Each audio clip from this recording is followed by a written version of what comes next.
A Course in Miracles was explained to me as spiritual mind training.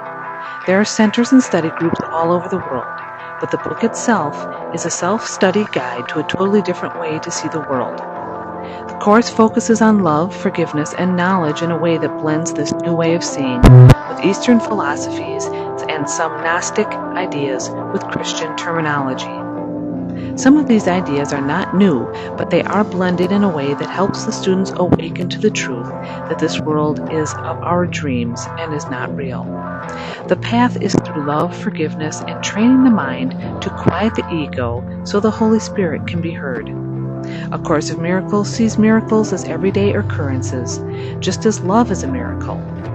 During my studies of this new way to perceive our existence, I was struck by the fact that this is a study of becoming a spiritual being, not just a physical presence here on earth.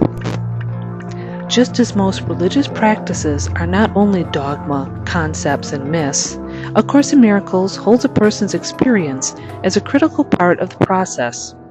I will share my experience with some of the students that have devoted their lives to this practice and my time at a weekend retreat. The book was written from 1965 through 1972 by Dr. Helen Schucman, a research psychologist at Columbia University. She channeled the book in shorthand and then dictated it to her supervisor, Dr. William Thelfort, director of Columbia Presbyterian Medical Center, Department of Psychology. Helen took dictation from an inner voice. She never claimed to be the author and remained somewhat undecided about the message until her death in 1981. I soon found I did not have much option in the matter. I was given a sort of mental explanation, though in the form of a series of related thoughts that crossed my mind in rapid succession and made a reasonable, coherent whole. She did not understand the events that led up to the writing and the process. As for the authorship or the voice that guided Helen, he reveals himself as Jesus Christ of Nazareth. This was another struggle for Helen, as she did not want to think of herself as religious. Even with the internal struggle that Helen had, she continued to write down what she channeled through her, and with the encouragement of Dr. Thelfort, they finished the transcript. The course then made its way into the public. First with photocopied manuscripts, then published in June of 1976 with the help of Dr. Kenneth Wapnick, who established the Foundation for A Course in Miracles. It has spread primarily through word of mouth, although has become more popular these days with a metaphysical or New Age approach to spirituality. The author and speaker Marianne Williamson has brought A Course in Miracles to the forefront with the book A Return to Love. She also has a radio show on Oprah's XM radio network that focuses on the daily lessons taught in the Course. A Course in Miracles is a book with 3 parts. A 650-page text that provides the philosophical foundation of the teaching. A 500-page workbook of 365 meditations for daily mind training, and a 90-page manual for teachers that adds insights that are more helpful to those advanced in the studies. The Course is a self-study, or what students call mind training.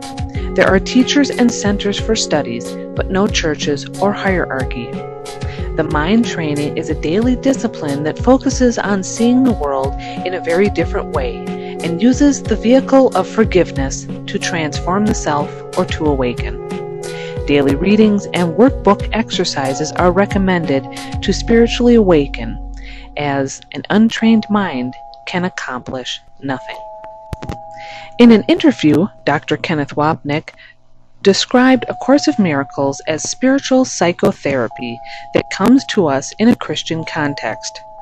He goes on to explain, Jesus is the author, but has little to do with the Christian teachings of the last 2,000 years, and has nothing to do with the Jesus of the Bible. The principal message is forgiveness, and the way that we remember our identity as God's children, and to realize that in His eyes we are all one, is forgiveness. It's a self-study in the sense you don't need anyone outside, because Jesus or the Holy Spirit guides us day by day. Our lives in this world is seen as a classroom in which we learn the Holy Spirit's lessons of forgiveness. By undoing all of our feelings of inadequacy, guilt, and anxiety, which is what forgiveness brings about. And that the love of God, which is present in us all, is allowed to be remembered.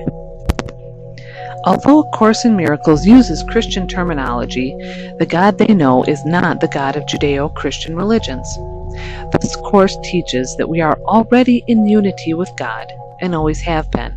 God does not know separateness, nor does he know of this world which our egos have created. Jesus teaches in the Course that we have to understand a different concept of time to help understand this unity. Time is understood in a more metaphysical way, which is why the Course gets categorized as New Age thinking. It is explained that time lasted only an instant in our minds, but that it didn't affect eternity's timeline. This blip or tiny tick that is our perception of our lives here on earth is actually like a downward spiral from the solid line of eternity. Our egos tell us that we are on earth, separate from God and others, experiencing pain, guilt, and loneliness. Truth, according to the Course, is that heaven is unchanged, as its Son. The relationship between Creator and creation remains as unified as it always was. This is a very elementary explanation of time. Ken Wapnick has written a whole book on the subject entitled A Vast Illusion, Time According to A Course in Miracles, that explains this concept quite well. Along with a different concept of time in the Course, God does not have the human characteristics that the Judeo-Christians have portrayed in the Bible. He does not know separateness, so he doesn't see the sin of being separate from him as being real. This means that neither atonement nor punishment for sin of being separate is required. As it says in the Course, in order to understand the teaching learning plan of salvation, it is necessary to grasp the concept of time that the Course sets forth. Atonement corrects illusions, not truth. Therefore, it corrects what never was. Further, the plan for this correction was established and completed simultaneously. For the will of God is entirely apart from time. So is all reality being of Him. The instant the idea of separation entered the mind of God's Son, in that same instant was God's answer given. In time, it has happened very long ago. In reality, it never happened at all. God knows only love and perfection within the context of eternity, because that is exactly what He is, loving and perfect for all eternity, and without any of the human traits and emotions, such as vengeance, judgment, or anger that are depicted in the Bible. This made sense to me as I was taught that God is love and perfect. But if He is perfect, then why was I also taught that God is a jealous God that sanctions war and asks for human sacrifice of none other than His own Son to atone for sin? A Course in Miracles explains that the Son of God seemed to fall asleep and dreamed a dream of separation. Christ's mind then became fragmented and separate from the source. The mind of the Son of God then split into insane segments at war with themselves. The separate fragments projected outside his mind and became a series of dreams or scripts that was the history of the physical universe.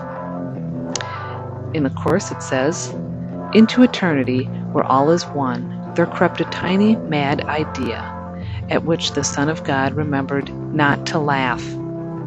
In his forgetting to laugh, did the thought become a serious idea, and possible of both accomplishment and real effects."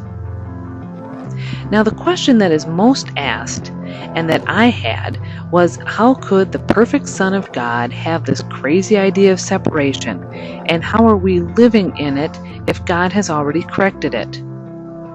Well, Jesus answered this question himself in the Course, saying, "It is reasonable to ask how the mind could ever have made the ego.